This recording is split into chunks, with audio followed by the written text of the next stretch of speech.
Marion County Trail could be the best value in bourbon-themed travel in Kentucky. You'll experience one of the Kentucky Bourbon Trail's crown jewels, one of the Bourbon Trail Craft Tour's top-rated stops, and something you can't find anywhere else. Organized tours of a bourbon barrel manufacturing facility, all in one place. It's the Marion County Trail. Take your time to tour, dine, shop, and stay all along the way. Explore world-famous Maker's Mark, a hot ticket item on the Kentucky Bourbon Trail. Limestone Branch Distillery, home of world-famous Yellowstone bourbon, and one of the top-rated stops on the Kentucky Bourbon Trail Craft Tour. Kentucky Cooperage, the sprawling plant where the thriving bourbon industry's barrels are hand-built and seared with fire for bourbon aging flavor. And Lebanon, home of wonderful dining opportunities from home-cooked to chef-driven. Unique shopping opportunities, nowhere else to be found murals for your selfies, and overnight accommodations that range from traditional to bed and breakfast to bourbon-themed. Go to visitlebanonky.com for more details. Lebanon Tourist and Convention Commission, 270-692-0021. It's the Bow Brothers for Two Shots on a Barrel. We can't thank you enough for joining in and listening to our show today. We do want to remind you, go out there and give us a review. Isn't that important, J-Bo? It's very important for us to grow and to reach a larger audience, so please do it for us. We got a cool thing out on Facebook. We got a Facebook group you can join. You can follow along with all kinds of crazy stuff that you put out there. That's just the way it is. It's fun. It's good times. It's private, so we don't share anything off that page. It's strictly right there on Two Shots on a Barrel fan page. Yeah, another cool thing we had some fantastic sponsors we'll showcase throughout the show today, and we want to appreciate and show our respect for all of those. And for more information on that, you'll be able to catch the ad or go to our Facebook page and check those out. There you go. All right, it's without further ado, Two Shots on a Barrel podcast.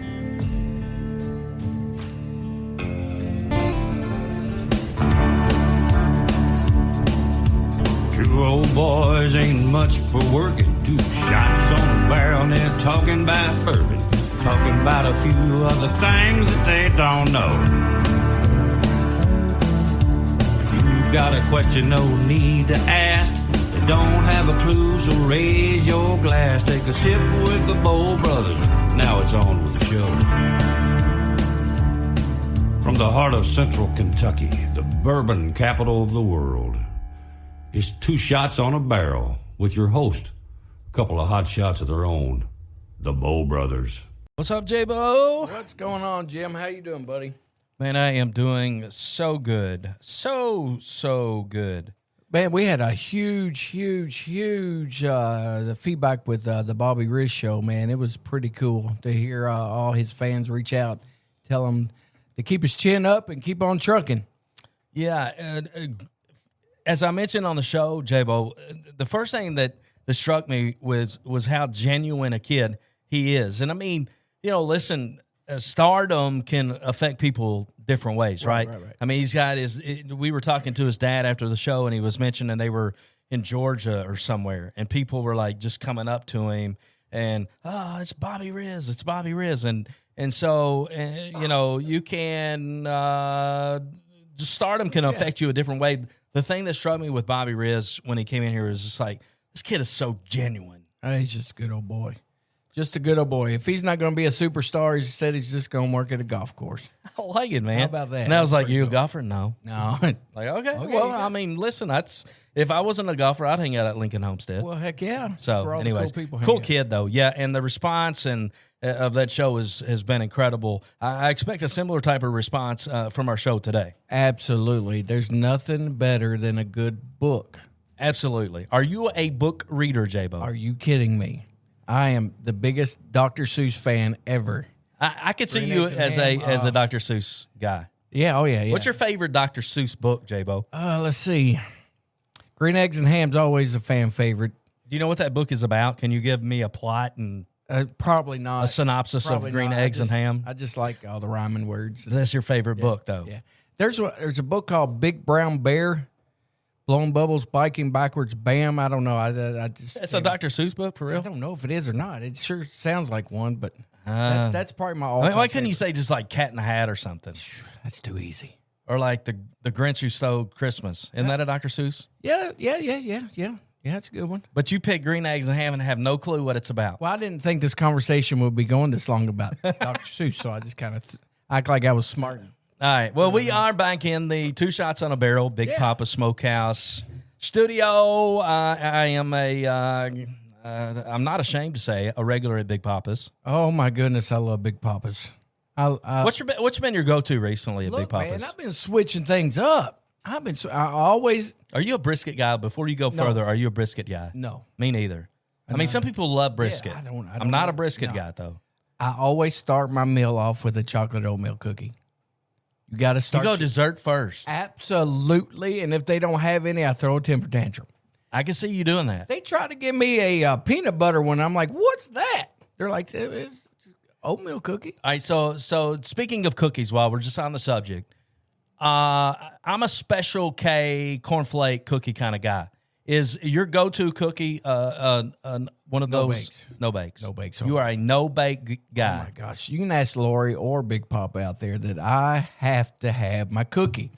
I don't know who makes them out there, but they're pretty good. So your go-to has been their cookies lately. Yeah. You get that, and then you follow it up with Bowl Brothers breakfast burger, baby. Well, I mean, I haven't had that in a while. You need to get it. I need to.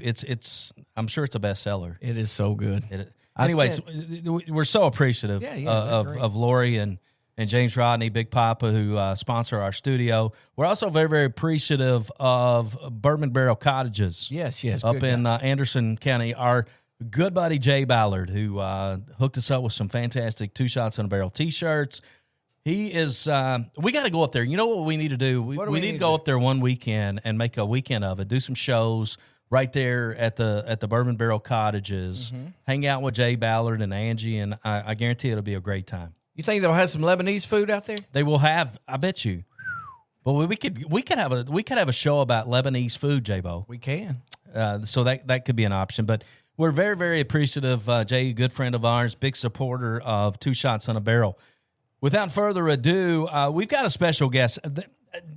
I'm trying to do some recollecting. We've been doing this show for about 6 years. Trying to do some what? Recollecting. Okay. I'm not even sure if that's a word. Sounds painful. We've got a teacher on the show today, so I'm pretty sure if it's not a word, I'm going to hear about it. But I have been doing some recollecting. Okay. And yes, we have. We have had an author. You know, that's your trivia question of the day. What author have we had on Two Shots on a Barrel? And multiple books. We've actually had not one, but two that I can think of. We actually had two. Cornbread. Who? The Cornbread guys have books. Okay, Joe Keith has a book. It was actually your girlfriend on a show. My girlfriend on the show? You all were flirting with each other. Oh, it was you better remember her name. Missy Out of the Way Cafe. Missy Out of the Way Cafe. Yeah. She's written at least two books that I remember. There's only one guy she likes in this world, and it's me. She loves you. Yes. She fell in love with you. But I was going to say, I'm not sure if we've had an author on Two Shots, but we've actually had two. But third time is the charm. That's right. We're bougie. We're bougie. We get to invite in Melissa Hutchins to the show. Yay! Welcome. How are you? I'm very well, thank you. Look, I'm all about your family, top to bottom. Love everything about them. Adam, your brother-in-law, let's see, Jason, and your husband, super chill dude, man. I don't know how y'all do everything that you all do, but y'all have an awesome baseball family. That's where I know this group from. They're always on a baseball field. Yes. All of them. So you were telling us you've got a budding superstar baseball player, 9 years old. Yes. 9 years old. His name is Cole. He loves baseball, and he chose not to play basketball this year because he wants to spend his time doing baseball. He's good. Yeah.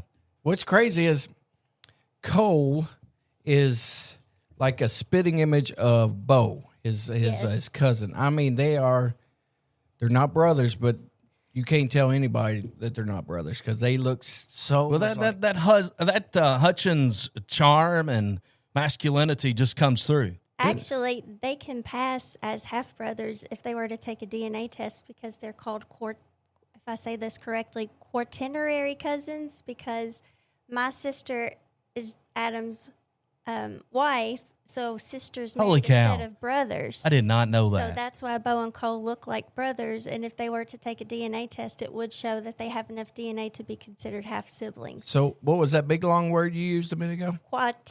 Quaternary, I think is how you pronounce Quaternary? it. We are learning a Yes. lot. There's so many words I've learned today. So you mentioned knowing her family. Yeah, all of them. I did not know that I had, or at least had forgotten that Eric Hutchins even existed. I mean, I knew Jason. Yeah. I knew Adam. Adam, for God's sakes, used to umpire back in the day. Still does. He's not very good, but he umpires. But I remember when he first. Where was Eric in the mix? Evidently courting you. Yes, and then working. Yeah. And hunting. He loves to hunt. He loves to hunt. Yes, he lives and breathes hunting. Look, Wow. he's the chill guy on the baseball field. He's the chill guy. You're not going to hear much out of him. He's the chill guy. The other two, you're going to hear all about it. We could talk about one episode, but we're not going to go there. Yeah, Adam. with one of the. Come on, Adam. But anyways, well, we're here today to talk about you because it's a pretty cool story when you've got somebody that's written a book, Oh, it's crazy. and you have done that very thing. Yes. You've got a book. It was released just prior to Christmas, maybe? Yes, October. Tell us about it. All right. So my book is called Lasting Lessons, and it was actually inspired by one of my students. I do teach third grade at Glasscock Elementary School. Go Bulldogs. And I had a student last year who would say, he said, "Gosh, you lived back in the 1900s?" And I said, "Yeah, I did." And he said, "Well, did they have TV invented back then?" Oh, wow. He said, "What was it like growing up back in the 1900s?" So that's what all the kids in That's so elementary funny. school, they say. They say back in the 1900s. So I tried to tell him what life was like then and what it's like today and compare it. And then I decided, well, I think I'll just write all these stories down in a book. And so at first, the book was just intended to be for my three kids so they could kind of know about memories and things that I had growing up. So I wrote the book, and I have a lot of teacher friends, so I would give it to them, and they would give me feedback and help proofread. And then I thought, you know what? If I've put all this work into it, why not just go bigger with it and try to make it something that I'm really, really proud of? So I did. I found a publisher, and I got it published, and it's called Lasting Lessons, Growing Up in the 1990s. So Very cool. I wanted to at first call it Growing Up in the 1900s, but my publisher, she was a little older, and she said, "I don't think you need it to be called the 1900s. I think you need it to be called the 1990s." Yeah. So we went with the 1990s, and so it's a collection of 11 chapters, and they're all basically my Bradfordsville memories where I grew up. So you were a Bradfordsville girl Yes. growing up. Yes. Little country girl. Oh, yes. Little country girl. Uh-huh. I can't imagine the process of sitting down and writing a book. No way. Can't imagine you mentioned, I mean, I can't even imagine, like, how would you even figure out who a publisher might be?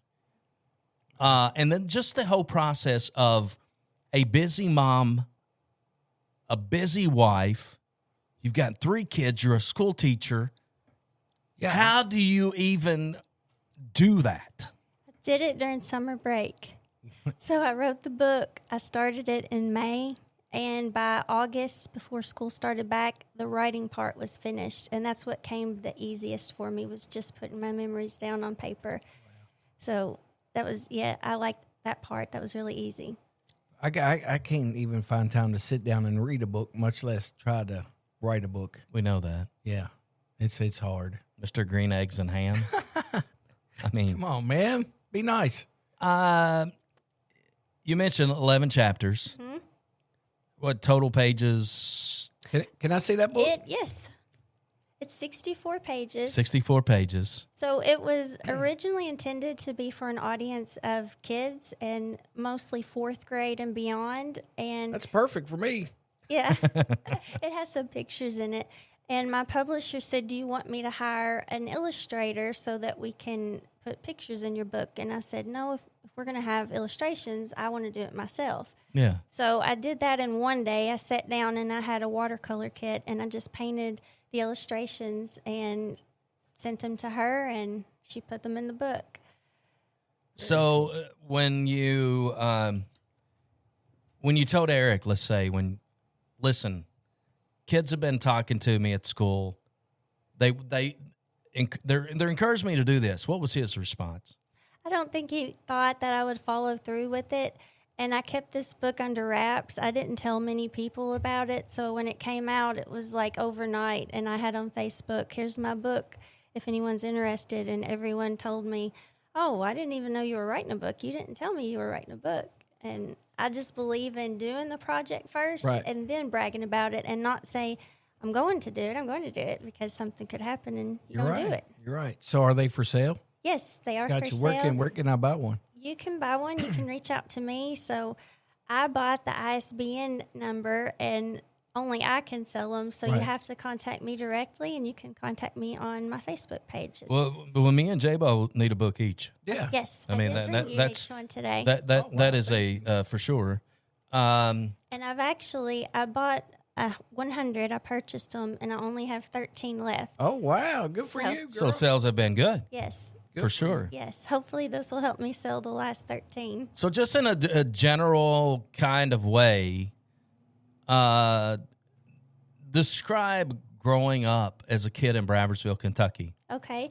So we started out in chapter 1, and the year was 1987. So I was 2 years old in 1987, and my mom was pregnant. Meanwhile, I was in my first year of college, but go ahead. She was expecting my sister.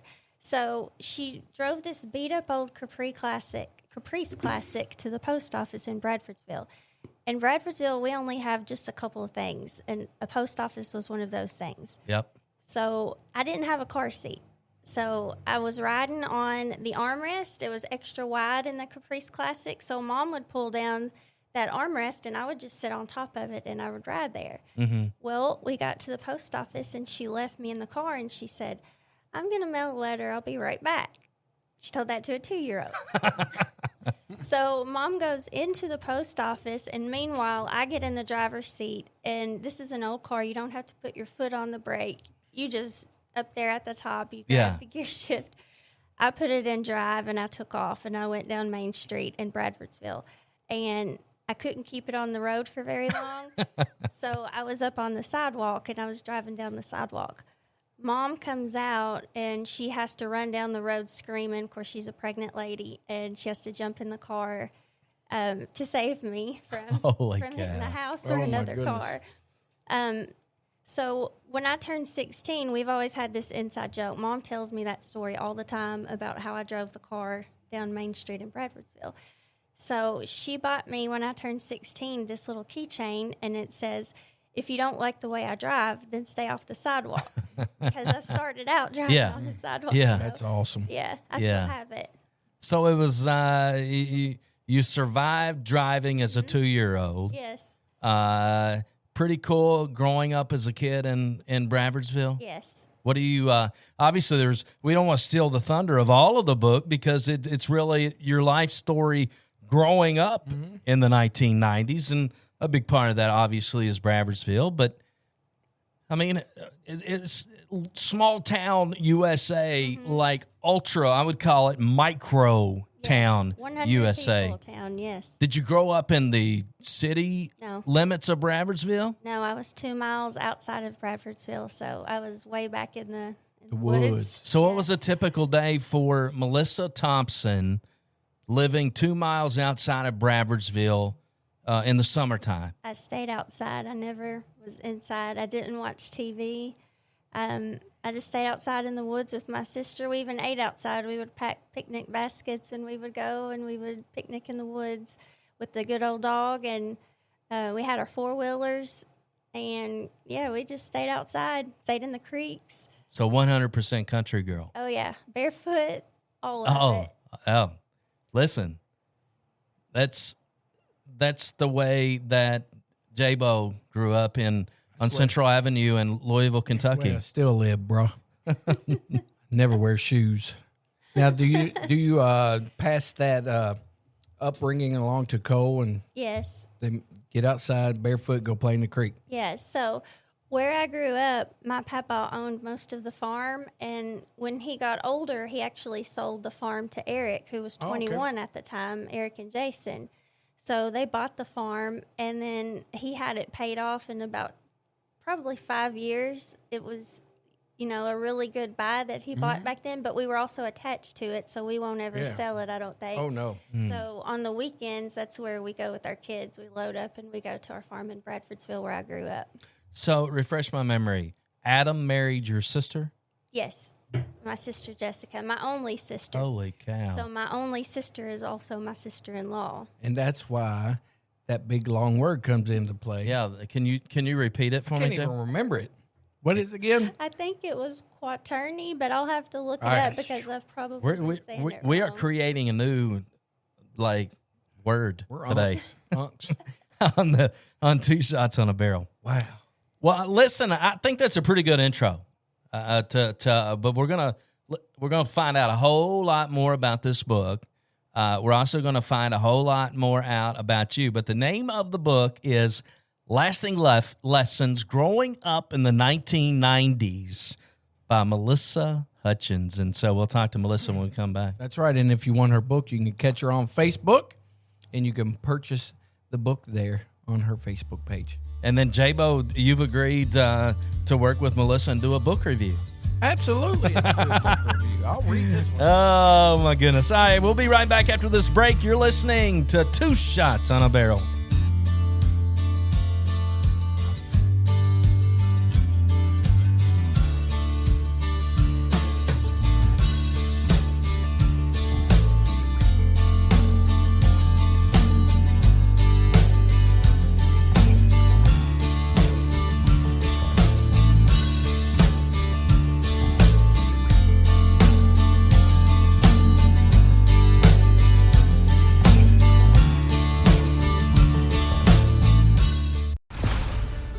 Exciting news for Two Shots on a Barrel. We have a brand new sponsor. Hey, this is Jimbo for Two Shots. Good Buddies Brewing Company, our newest sponsor. I got to tell you, they have it going on. Located in the heart of the bourbon country right here at 120 West Martin Luther King Avenue in Lebanon, Kentucky. All kinds of great craft pours, including many concoctions put together by master crafter Ray Osborne.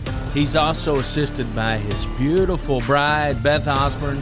They are the newest and brightest in micro craft breweries in good old Kentucky. Make sure you go out to their Facebook page. You can easily find it at Good Buddies Brewing Company. And don't forget, when you're in town on the Bourbon Trail, to stop by Good Buddies Brewing Company. Again, located at 120 West Martin Luther King Avenue, Lebanon, Kentucky. Good Buddies Brewing Company. We're happy to have you as a sponsor right here on Two Shots on a Barrel.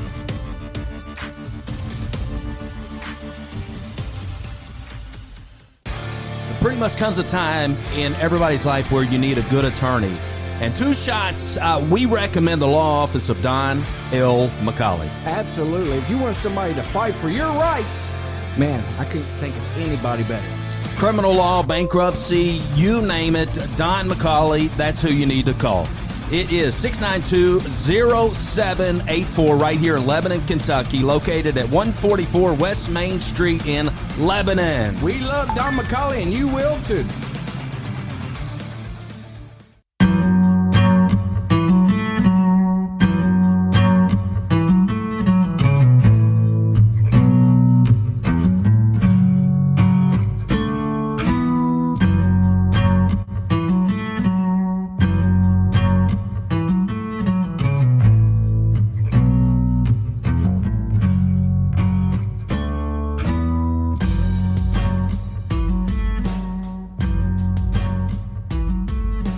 Back to Two Shots on a Barrel. J-Bo, Man, let me tell you something. tell me what you're going to tell me. Flu stinks. So the last time we actually had Melissa, we had you scheduled for, it was before December 29th. There you go. And out of the blue, I get a text from J-Bo, and he says, "You're not going to believe this. I'm at the doctor.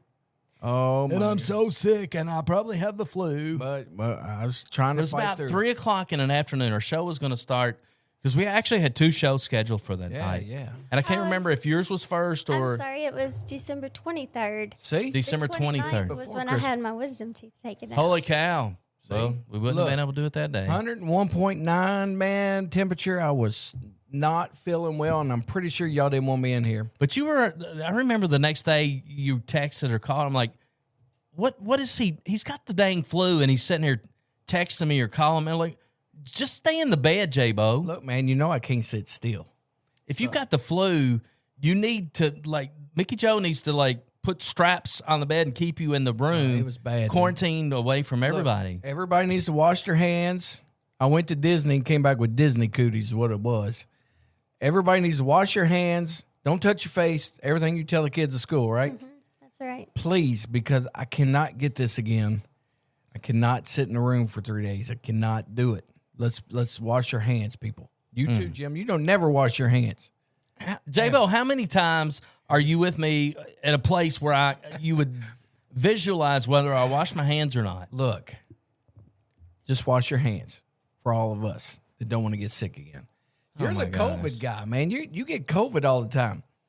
I get the The flu. last time I got COVID was 2 years ago when we were playing pickleball, and I got COVID. And ever since then, Sabo has given me a hard time because I've not played pickleball.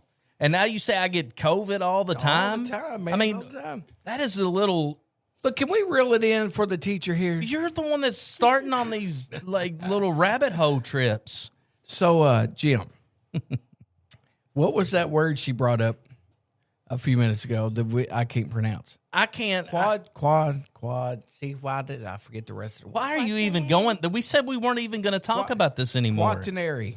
Is that right? Did I say it right? Quaternary. Quaternary. That means... All right, let's just talk about quaternary then. Let's do it. Let's I mean, never mind. We brought Melissa in to talk about lasting lessons growing up in the 1990s, it's her but we're going to fault. talking about quaternary. It's her fault, man. She brought up a word I've never heard before. Well, I have a feeling. All right, when did you and Eric start dating? What year? In 2003. Holy cow! Well, That can't even be a segue to talking about the book in the 1990s. The funny thing is I wanted to date him in 2001, but he didn't know I existed. Oh, So- shame on him. I chased him for 2 years, and then when I finally learned, hey, the boy's supposed to chase the girl, and I told him, I said, you know what, there's plenty more boys that'll date me, and then that did the trick. He started coming around, and So did your sister date Adam before? I introduced them so that I would have a reason to see Eric. Oh, she was plotting. She They were was younger. plotting. They couldn't Dirty, drive. rotten Yeah. tricks, man. Look So what you did. So you are the elder Yes. sister. Yes. But you set up your younger sister to have an inroad to your future husband. Yes. But isn't Adam like 60? Yeah. He's old, man. Adam's old. Adam's the youngest, isn't he? Is Adam the Yeah, youngest? Adam's the youngest. Maybe he just looks 60. How old is Adam? He's 38. Yeah, he just looks 60. Sorry, Adam. All right, so you guys start dating in 2003. 3. And at this point, Adam's already been dating your sister for a year-ish? 2 years. 2 years. 2 years. Yeah. It took him that long to come around? It did. Oh, my gosh. And then, I mean, doesn't he know quaternarian is important? You said it. Good job, bro. I mean, that's where we were going with this topic, wasn't it? Yeah, that's it. That's good. J-Bo, rein this back in. We're All right, all right, so- we're talking the 1990s. First of all, I got to tell you, Melissa, the 1990s feels like yesterday. It does. It really does. So when we say growing up in the 90s, and I'm looking over at you and I'm thinking, holy cow, I am so old. Yeah. Because I grew up in the 70s. Think about that for a second. I was born I in the did not 70s. know that. I grew up in the 70s. And you're talking about When did you graduate like high really school? growing up in the 1900s. Yeah. When did you graduate? That's what high that school? feels like. Graduated from high school in 1986. Wow. But what it sounds like, at least for a country girl growing up in Bradfordsville, Kentucky, growing up in the 90s is very similar for a kid that grew up 2 miles out of Lebanon on Loretta Road in the 70s. You spent a lot of time outside. Yes. You spent a lot of time, whether it's at some creek or pond or you know, with you mentioned a dog, didn't you? Mm-hmm.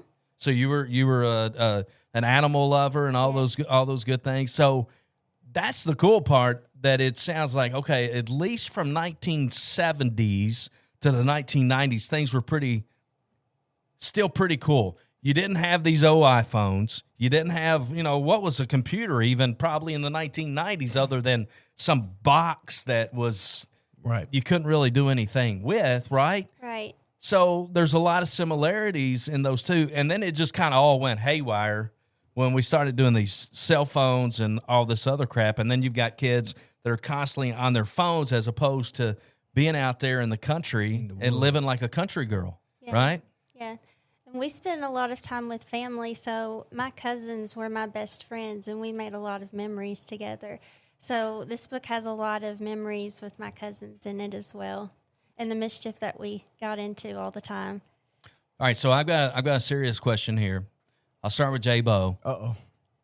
Chapter 2 has an interesting title, J-Bo. Oh, no. And I'm curious, J-Bo, have you ever used the restroom in an outhouse? I have. You have? Yeah.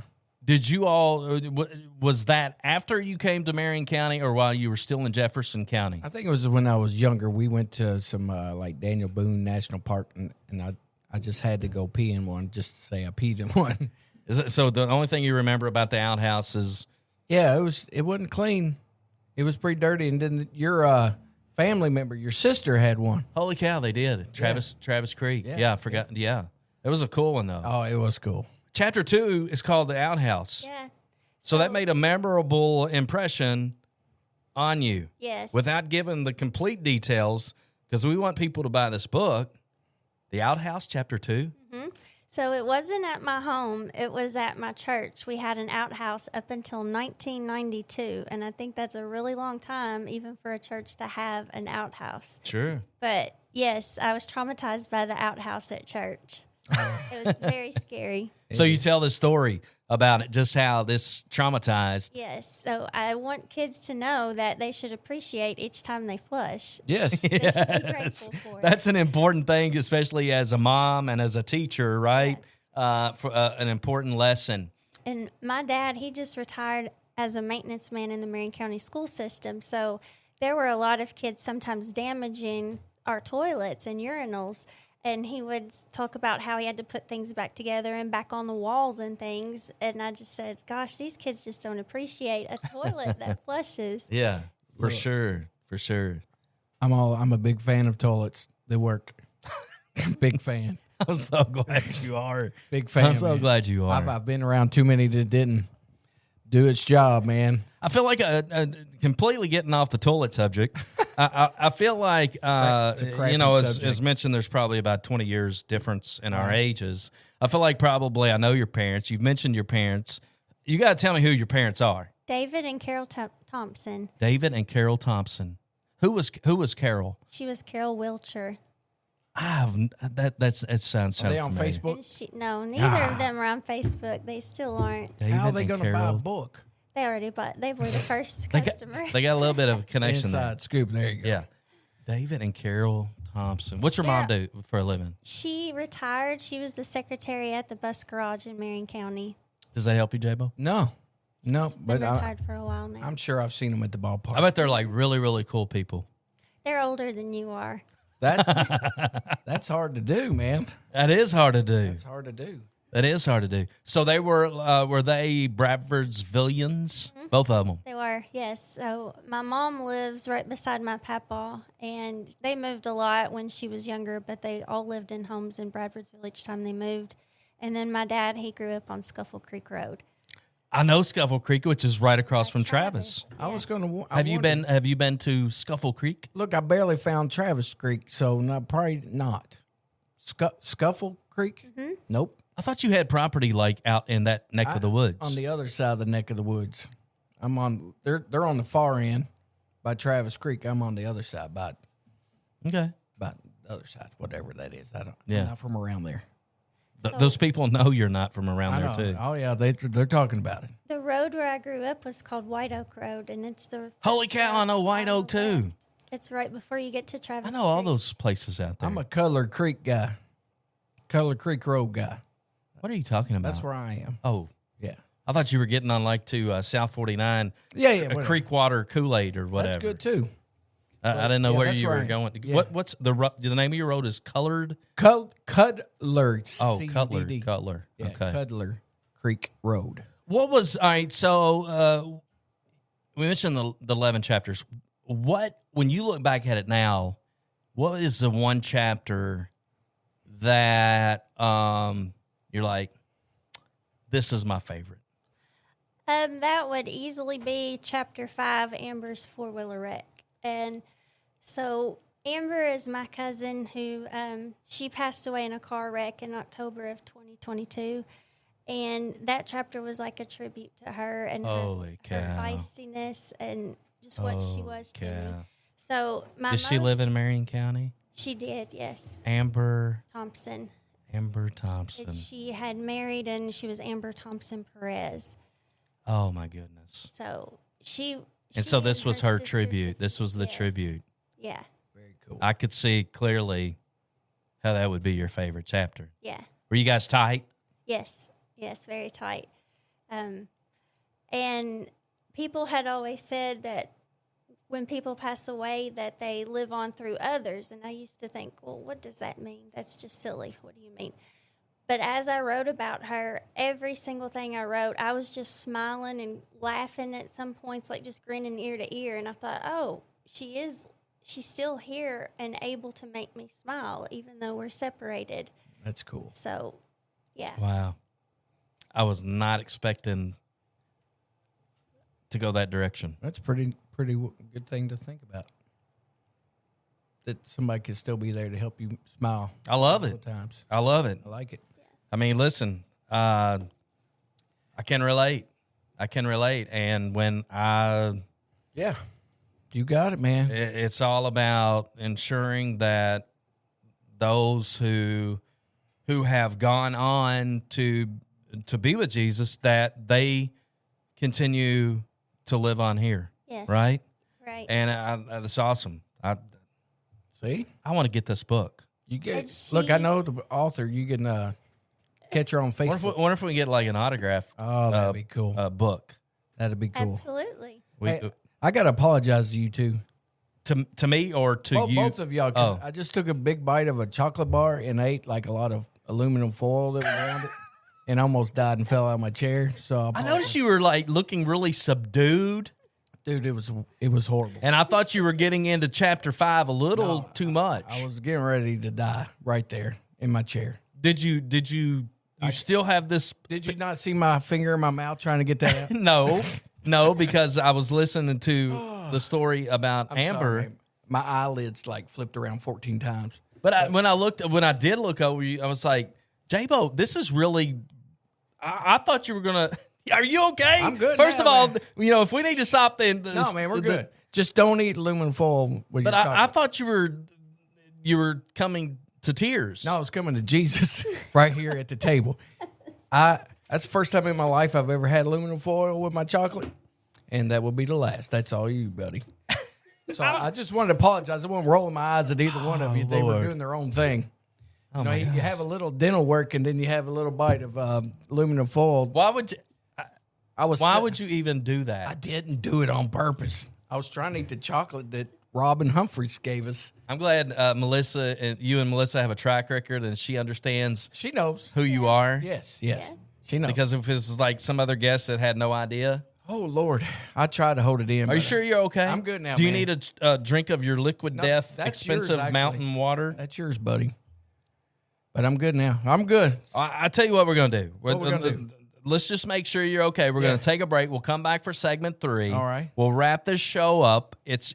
I've had a lot of fun. I gotta tell you, I can't wait to start the book. It's growing up in the 90s, which makes me feel like it's a lot like growing up in the 70s. So I'm excited to read it. Hey, listen, when we come back, I also want some dirt on your brother-in-laws. Okay. Let's do it. That's a good thing too. Let's do it. Especially Adam. I want to know. I want to know dirt on Adam. Oh, yes. Yes, bunches of dirt. Like truckfuls of dirt. Yes. And I think you're the person to do it. All right, we'll be back with Melissa Hutchins right here on Two Shots on a Barrel right after this break.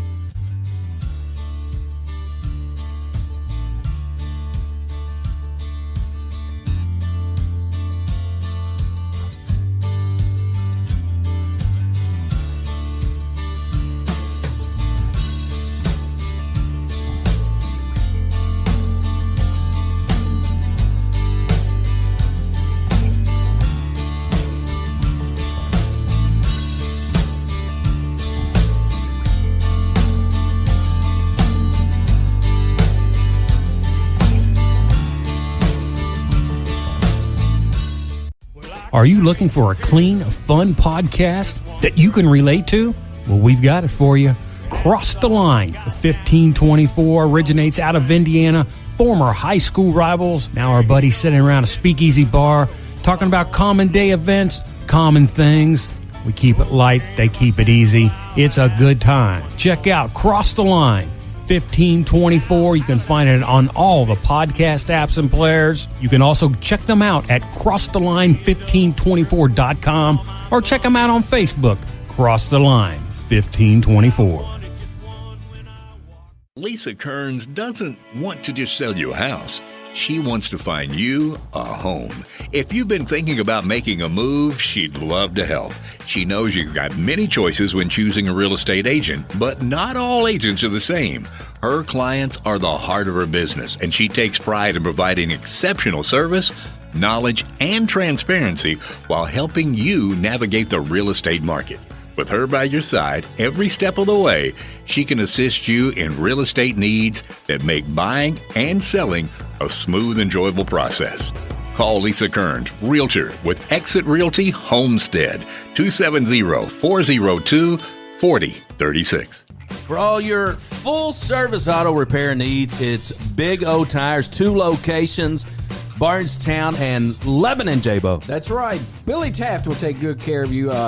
Man, if you need new tires, new windshield wipers, whatever, Billy Taft has everything you need for your vehicle. 2 locations. If you're in town on the Bourbon Trail and tires messed up, whatever the case might be, you can stop in at Bardstown location or Lebanon. Give them a try. Billy Taft's the best in the business. That's right. We love those guys. That's Big Old Tires of Bardstown and Lebanon.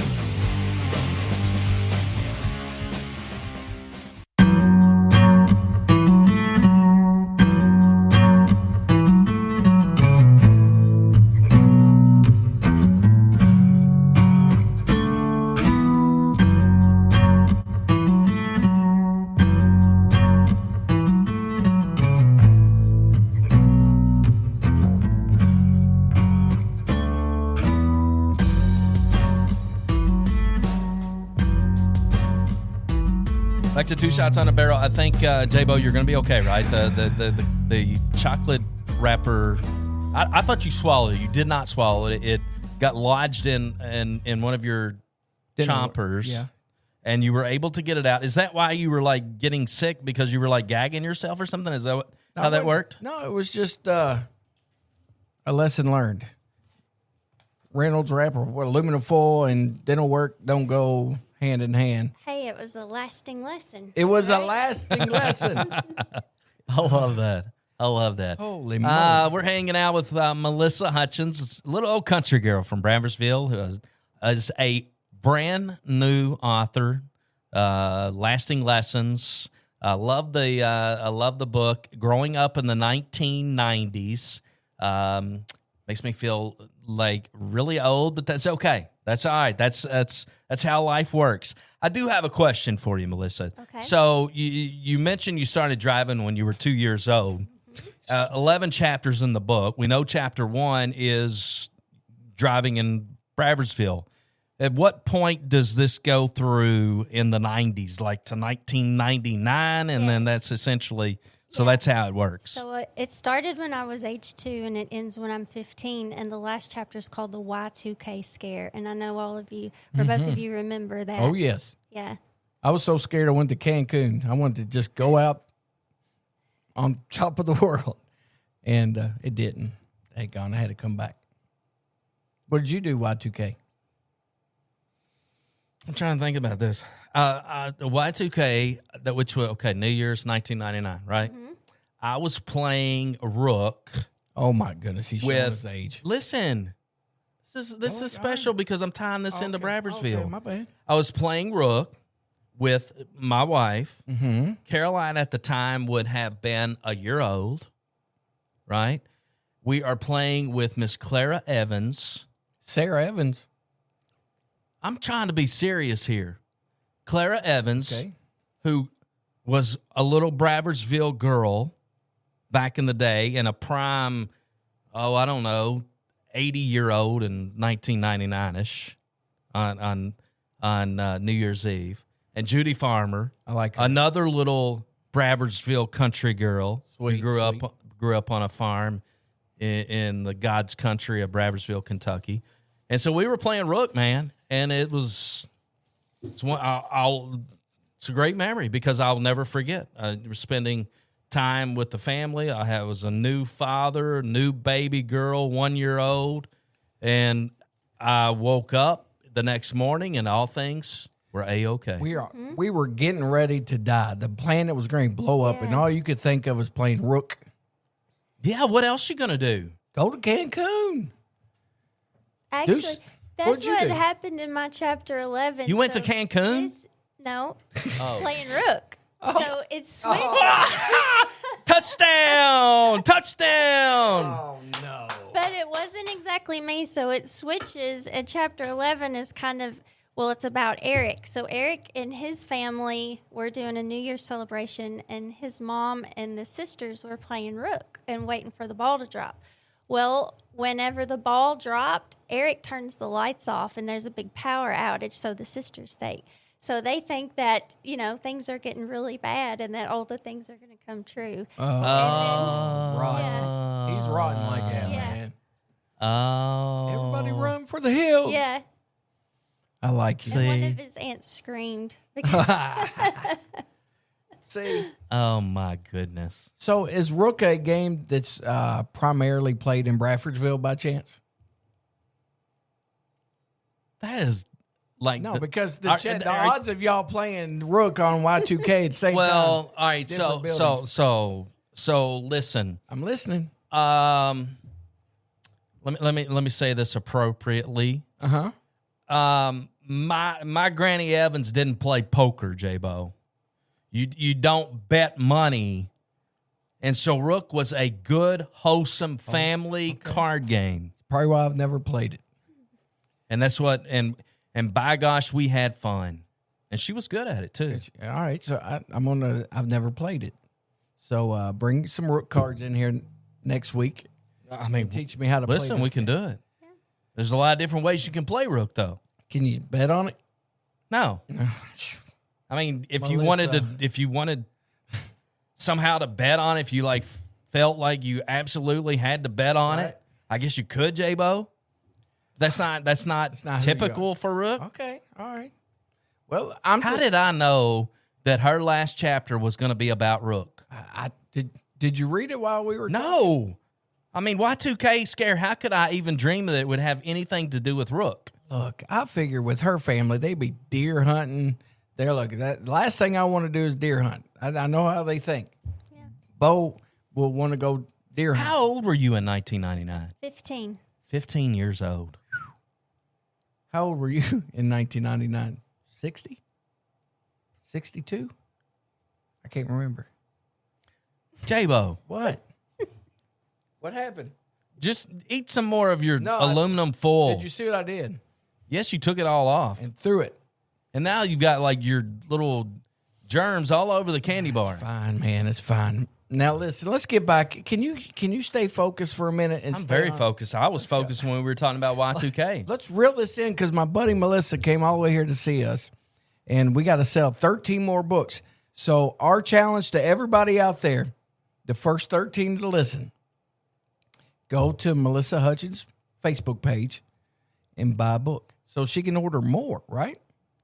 Well, I suppose I could. See? Well, the next 100 people that listens go and order a book from Melissa. Like, that would be kind of cool if she had like standing orders of her book. Oh, because she sold the 13 and like people were saying, I want one of those books. Yep. And she actually has to go out and buy more books. Bestseller list. Yes. Mm-hmm. The next book's going to have at the end, thanks, J-Bo, Yeah, whatever. for selling my books. I have been thinking about writing another book, and I'm pretty sure that I will. But this time, I think I'm going to let the publisher have the ISBN and let the publisher sell it. Probably less stress, right? Yeah. Yeah, And it would be a chance to be a bestseller, possibly. that's right. Because they can launch it out everywhere. Yes. Let's do that. What would the next book be about? You? I've thought about that. Somebody had suggested that I do a part 2 of me from ages 15 to present, and I thought, well, I don't know. Some stories you just don't need to tell. You need to keep those stories under wrap. But I've also thought about maybe writing other people's stories, kind of like the book The Help, where there's a movie about it too, where a lady wrote about all the help that in the 1960s and got that book out there. And I thought about maybe doing something like that, a collection of other people's stories, because everybody's got a story. Oh, I got a story. Yeah. I got a story about Adam. Woo! Oh, no. I got man, save me a chapter just to talk about your brother-in-law. Okay. Just save me a chapter. Maybe, 6 pages? You think that'd be enough? Like 6 would include that one night that you involved him in a altercation. That I gave him all the gray hair he has. Yeah. Yeah, that's definitely. Like 6 pages for that one. So, again, trying to keep us on focus here, Melissa. Focus.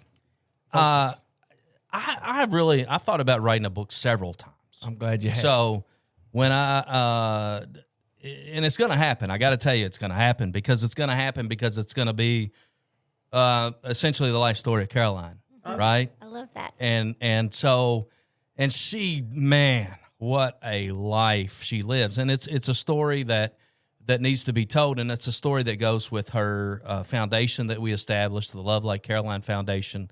So as I get into that, you may get a call from an old buddy, sure. and say, Melissa, now how do I need to go about this? Give me some direction, that type of thing. Because the easy part for me is going to be telling her story, because it's an incredible story. But sometimes putting it on paper and making sure that it does what it is supposed to do and truly gives it justice, and that's where you can. It's good to know that I've got somebody I can reach out to and say, hey, what do you think about this? Yeah. So you got a title of that book? I've got a lot of options. And so we'll see. We'll see. And sometimes that's a good, actually, that was for you a pretty smart thing there, J-Bo, because with the title sometimes is like, what am I going to call this book, right? Mm-hmm. I changed it twice, actually. So yeah, that's one of the questions I would have is like, sometimes you know what the book's going to be about, but sometimes I could see you, like, you get to the end and it's like, okay, here's the name, here's the story. Whether it's a book, whether it's a song that someone writes, sometimes the words go down and they don't know the name of the song and until the story or the song is written. How did it work for you? So I had it just called The Book About the 1900s. It was a generic name, and I knew that I would change it once I got to the end. So I just wrote the whole entire story and then tried to think about what I wanted it to be about. So I wanted to kind of help kids build some character as they read this. So each chapter I tried to put a lesson in it. Like even the outhouse said, appreciate flushing toilets. Awesome. So, I like that. I put lasting lessons growing up in the 1900s. So I played around with it for a while after the book was written, and I just felt like, oh, that's not right. That's not the one I want. And then finally I felt at peace with that title. I love it. Yeah. It's perfect. And then looking for a publisher, let me warn you, you better make sure they are approved by the BBB because there are scammers out there. And I did cross paths with one, my first attempt. They wanted the money up front, and I just could tell in my gut something wasn't right. So when I said, well, let me get back with you, and they said, no, this is a good deal. And they weren't legit. Yeah. I'll be your publisher, buddy. I got you. Did you hear her talking about scams? Yeah, I need a little money up front, and I'll take good care of you, bub. Yeah. Well, listen, I got to tell you, I have no doubt we're going to sell the remaining 11 books because you came in here with 13. Mm-hmm. We've already got 2 sold to us. This will be easy. 11's going to be an easy sell. Easy when we release the show. So maybe 100. We could do it. We can do it. I'm going for 100 because I want you to have order more. That'd be great. I think it'd be cool. It's been a pleasure. It's honestly been when I saw it out on social media, it's like we've got to get her on the show. That's right. So let's see, 3rd grade. Mm-hmm. All right. How's things going this year? It's going great. Got good kids? I do. My own son Cole is in my class, so. How's that teaching your own son? It's really fun, but sometimes it's awkward for him because he doesn't know if he should call me Miss Hutchins or Mom. So what does he do? Both. There'll be days he calls me Miss Hutchins, and there's days when he calls me Mom. Yeah. Depends on if he's in trouble or not. Yeah. What's he call you at home, Miss Hutchins? No, he'll Mom at home. Mom fix me is what he calls me at home. Mom fix me. Mom fix me. me. Fix me this. Yeah. Fix me that. I'm hungry. Yeah. Yeah. Have you ever slapped him in the back of the head in class? No. I would have. That's good stuff. Well, we wish you the best at your school and your 3rd grade class. If any of the kids are listening, keep on trucking. Be nice to your teacher. Yes, and please. we're proud of you for doing this book. Thank you. Cool stuff. Yeah, I may be reaching out to you.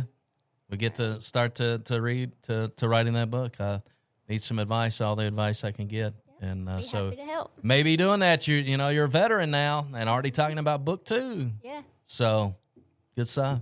Good stuff. Well, we hope you enjoyed the show. We understand, and I deal with this every day, that J-Bo gets kind of detours us, but we deal with it. We deal with it. Never. We deal Look, with it. I can't help that somebody slipped aluminum foil in my mouth when I was eating chocolate. I don't even like chocolate. Yeah. And I see what happens. I see exactly what happens. All right, thanks so much. That's again, you can reach out to Melissa Hutchins. The name of her book is Lasting Lessons Growing Up in the 1990s. Go out to social media, Facebook, reach out. She's only got 11 left. 11 left. 11 effed? Yeah, effed. 11 left. That's a tongue twister. It is. But I'm sure if we can get those plenty of orders, she would be very, very happy to put in another order. To be able to get those books in your hands. So that's going to do it for today's show. For 2 Shots on a Barrel, I'm Jimbo. I'm J-Bo. And we'll see you next time. See you, Adam.